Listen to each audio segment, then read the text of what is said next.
If you're watching this, your mind probably hasn't been quiet all day, and tonight, it won't be either. You have solved this problem 100 times, in your head, at 2 a.m., lying in the dark. You worked through every angle, every outcome, every conversation, every decision, and by morning, you have to solve it all over again. Because the thinking never actually resolved anything. It just exhausted you, and then reset, like a machine that cannot find the off switch. And here's the part you don't want to hear. It's not trying to stop. You have tried meditation, you have tried journaling, you have tried drowning it in noise, and the mind just absorbs all of it and keeps going. You have been told you think too much, that you need to relax, that you need to let things go, and some part of you has started to believe them, that something is wrong with you, that the mind that never rests is a broken mind. Here is what nobody tells you. The problem is not that you think too much. The problem is that you are using the most powerful engine you have ever been given as a weapon against yourself. And Nietzsche, who lived inside that same engine his entire life, left something behind that nobody who quotes him ever talks about. Not how to stop the thinking, why it is the most important thing about you, and what happens when you finally stop fighting it and start using it. Before I show you what Nietzsche discovered, I need to give you something real, something you can use tonight. These are not techniques for calming your mind. They are ways of handling a mind that was never meant to be calm. The first practice, the thought witness. Tonight when the spiral starts, do not try to stop it. Do not fight it. Do not reach for your phone. Instead, take one step back inside your own mind and watch the thoughts the way you would watch a fire. Not as the fire, as the one watching it. Say this internally. There is a thought. Not, I am thinking this. There is a thought. That single shift creates a gap between you and the thinking. And in that gap, you are no longer the machine. You are the one who built it. The second practice, the directed walk. Nietzsche wrote his greatest ideas on foot, not at a desk, not lying in bed at 2 a.m., walking. The next time your mind will not stop, do not fight it from stillness. Take it somewhere. 10 minutes. No phone, no music, just you and the thinking. Give the engine a road instead of a room to spin in. You will find that thoughts which felt like walls in stillness become doors in motion. The third practice, the page drain. Keep one page beside your bed. When the thoughts will not stop, write them down. Not to solve them, not to process them, just to remove them from active circulation. Your mind keeps thoughts spinning because it is terrified of losing them. The moment they are on the page, it releases them. They are safe. They exist. The engine slows. Try all three tonight, then come back. Because what Nietzsche discovered about why your mind never stops is going to change the way you see yourself permanently.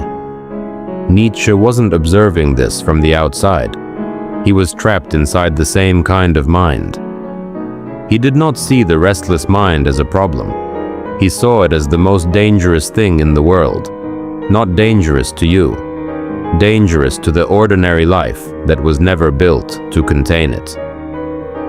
Nietzsche believed that most human beings live on the surface of themselves. They think the thoughts that are given to them. They want the things they are told to want. They ask the questions that have already been answered. But there are minds that cannot stay on the surface. Minds that see the question underneath the answer. The wound underneath the smile. The fear underneath the certainty. The emptiness underneath the achievement. These minds do not choose to go deeper. They cannot help it. And Nietzsche had a name for what drives them. The will to power. Not power over others, not ambition, not control, the drive to create meaning where none existed before. And that drive does not turn off. Most of the people Nietzsche observed had nowhere to put it. Their lives were too small for what they carried. So the drive turned inward, and a drive with nowhere to go does the only thing it can. It consumes its owner. The 2 a.m. loops, the replaying conversations, the rehearsed futures. You are not thinking too much. You are thinking in a space too small for what you carry. People like this almost always believe something is wrong with them. They've been told, too intense, too serious, too much. And somewhere along the way, they believed it. They started hiding their depth, and when depth is hidden, it doesn't disappear, it goes underground. And underground, it becomes the spiral. Most people think the problem is thinking. They believe if they just think enough, they'll find the answer. The final thought. The one that ends everything. Nietzsche said this is the trap. The thinking does not stop when you find the right thought. It stops when you act. You're not confused, you're avoiding. You already know the conversation, the decision, the life. The thinking is not research, the thinking is delay. And this is where something strange happens. Completely different minds, across completely different centuries, arrived at the exact same conclusion. Marcus Aurelius, the most powerful man in the world, writing in silence every morning, not to calm his mind, but to direct it. Carl Jung, who said the thoughts you avoid do not disappear, they become your shadow. It's not gone, it's waiting, like pressure behind a sealed door. The restless mind is not your enemy, it is the most honest part of you. The 2 a.m. spiral and the moments you feel most alive are powered by the same engine. The only difference is direction. When that mind finds something worthy, everything changes. Not calm, not silence. Alignment. The energy that was destroying you starts building something real.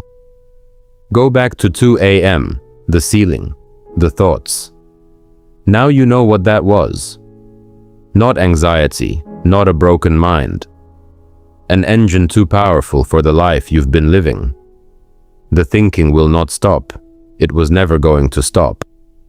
But there is a difference between a mind that consumes itself and a mind that creates something the world did not have. The question is not how to quiet it. The question is, what are you going to build with it? Because one way or another, it will build something. Drop one word in the comments, the thing your mind keeps returning to. Not an explanation, just the word.